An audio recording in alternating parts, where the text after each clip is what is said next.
What's up, everybody? Welcome back to another episode of Bite Size. This week, let's talk about letting love fill in the blank and what exactly that means.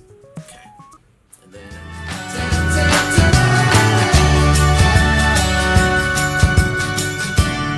So, let's talk about reputations. Have we ever thought about how every company has some kind of brand or reputation? I mean, think about it. You think 2-day or less shipping, you're automatically going to think about Amazon. You think lower prices always, you're automatically going to think about Walmart. You think about the greatest store ever, you're probably going to think about Target. You think about the best phone, it's probably going to be a Samsung. And if you say iPhone, you're lying to yourself. It's okay. But think about it though. Companies spend millions, probably billions of dollars every year thinking about their reputation. They hire hundreds and hundreds of employees, but how many times do we think about our own personal reputation? And I mean, if we're being honest about it, why does our reputation even matter? I mean, what's the big deal about it? Well, our reputation is generally how people are going to think about us. Our reputation is usually what they use to fill in the blanks about how interactions with us go. And I mean, honestly, sometimes those reputations aren't that good. And if we're being honest with ourselves, we usually fill in the blanks with the bad things.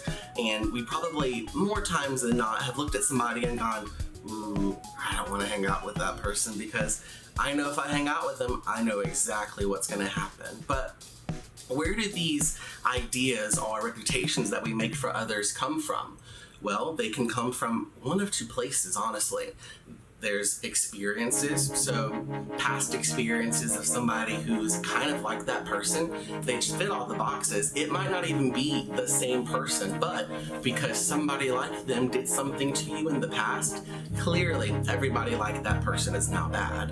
Or maybe it's our own insecurities. Maybe somebody has something that you really, really want. And so to make yourself feel better about them, you make up a bad reputation. I mean, what better way to make yourself better than somebody else than to make their character look bad? How do we stop filling in the blanks with bad things? How do we stop making these assumptions about people based off experiences or our own insecurities? Well, we follow the example of Jesus. See, there's a particular story in the Bible where a group of Pharisees, who were the religious people, caught a woman in the act of adultery, and they basically approached Jesus trying to catch him up in a hard place because they knew he would have to condemn her based off the law. And if he condemned her based off the law, then clearly he wasn't the Messiah that he was telling everybody he was. So let's see how he handled this situation. But Jesus stooped down and wrote in the dust with his finger. They kept demanding an answer, so he stood up again and said, "All right, but let the one who has never sinned throw the first stone." Then he stooped down again and wrote in the dust. When the accusers heard this, they slipped away one by one, beginning with the oldest, until only Jesus was left in the middle of the crowd with the woman. Then Jesus stood up again and said to the woman, "Where are your accusers? Didn't even one of them condemn you?" "No, Lord," she said. And Jesus said, "Neither do I. Go and sin no more." So this is pretty amazing. I mean, Jesus completely changed everything by how he responded to this woman. He could have, and really was within his right, to respond how the law of Moses said that they should, which is to stone her and condemn her to death. But instead, he chose to respond to her with love. He let her know that her future was not determined by her past. He chose to let her know that instead of judging her by this one mistake that she made, he instead chose to believe that her future could be something better. And isn't that how we should respond to other people?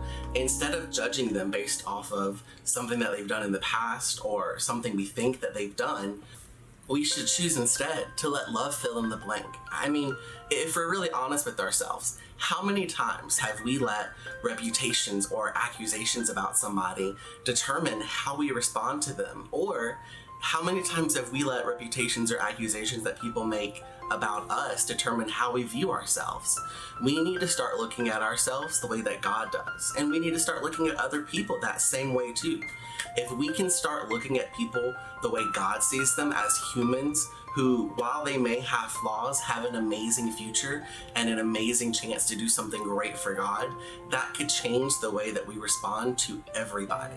And that's why we need to let love fill in the blank. Thanks again, guys, for watching this episode. As always, you can subscribe for more content, and you can watch our previous episodes if you've missed one. And we'll catch you again next time on Bite Size.